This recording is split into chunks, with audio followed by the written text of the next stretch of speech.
313 இஸ்லாமிய வீரர்கள் 1000 எதிரிகளை எதிர்த்து பண்ண இஸ்லாத்தோட முதல் போர் தான் பேட்டில் ஆஃப் த பத்ர் அப்படின்னு சொல்லி இன்னைக்கு வரைக்கும் பேசப்படுது. ரமலான் பிறை 17ல ஹிஜ்ரி 2ஆம் ஆண்டு மக்கத்து குறைஷி காபிர்களுக்கும் முகமது நபி ஸல்லல்லாஹு அலைஹி வஸல்லம் அவர்களோட படைக்கும் நடுவுல தான் இந்த போர் நடக்குது. அதுலயும் ரமலான் மாதத்துல நோன்பு பிடிச்சிட்டு பத்ர் அப்படிங்கிற இடத்துல குறைந்த அளவான ஆயுதங்களோடையும் 70 ஒட்டகங்களோடையும் 2 குதிரைகளோடையும் அல்லாஹ் மேல வச்சிருந்த நம்பிக்கையில முகமது நபி ஸல்லல்லாஹு அலைஹி வஸல்லம் அவர்கள் பின்னாடி அல்லாஹ் மேல இருந்த நம்பிக்கை மட்டும் போருக்காக தைரியமா நிக்கிறாங்க. பட் அந்த பக்கமா மக்கத்து குறைஷி காபிர்கள் கிட்ட 1000 பேர் கொண்ட படை, 100 குதிரைகள், 100 ஒட்டகங்கள் அப்படின்னு மிகப்பெரிய ஒரு ஆயுத படையோட நிக்க முகமது நபி ஸல்லல்லாஹு அலைஹி வஸல்லம் அவங்க அல்லாஹ் கிட்ட துஆ கேக்குறாங்க. யா அல்லாஹ், எனக்கான வாக்குறுதியை நிறைவேற்று யா அல்லாஹ். என்னோட இந்த சின்ன படை அழிஞ்சிச்சு அப்படின்னா பூமியில உன்னை வணங்க யாருமே இருக்க மாட்டாங்க. எனக்கு நீ தான் உதவி செய்யணும் அப்படின்னு சொல்லி தொடர்ச்சியா துஆ கேக்குறாரு. அந்த துஆக்கான பதிலா அல்லாஹ் 1000 மலக்குகளை இறக்கி வச்சது மட்டுமே இல்லாம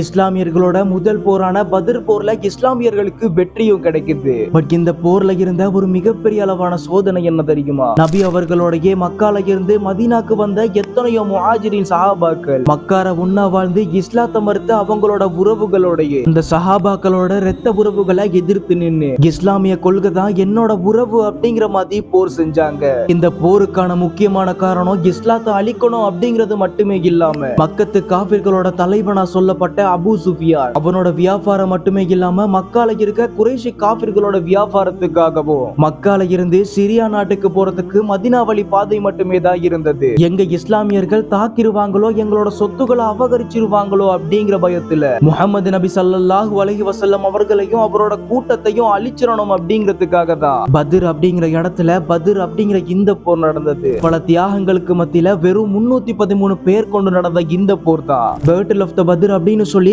இன்னைக்கு வரைக்கும் பேசப்படுது.